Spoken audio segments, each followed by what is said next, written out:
ლუიზა ბურჟუას თქმით, მთელი მისი შემოქმედება არის მხოლოდ და მხოლოდ ცდელობა თავი გაართვას ემოციებს და მიაღწიოს მენტალურ სიჯანსაღეს. ჩემი ემოციები არ არიან თანხვედრაში ჩემს გაბარიტებთან, ამბობს მხატვარი. არა თვით ემოციები, არამედ მათი ძალა უბრალოდ აუტანელია ჩემთვის. ამიტომაც მათ ენერგიას ჩემს ქანდაკებებს ვაძლევ.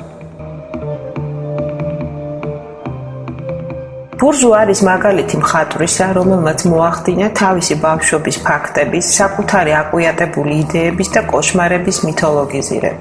შემოქმედებითი კარიერის დასაწყისში ბურჟუა დაკავებული იყო გრაფიკითა და ფერწერით. 40-იანი წლებიდან ბურჟუა ძირითადად სკულპტურაში იწყებს მუშაობას. მისი პირველი პლასტიკური ცდების მახასიათებელი არქაულ აფრიკული ქანდაკების ფორმალურ ზემოქმედებას წარმოადგენს.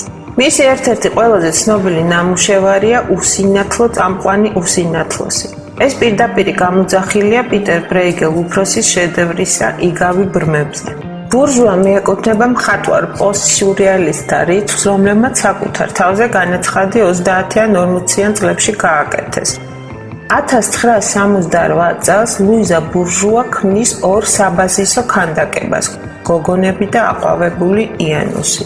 გოგონა წარმოადგენს ყასაფის კაუჭზე მოქანავე ლატექსისგან დამზადებულ გიგანტურ ფალოს.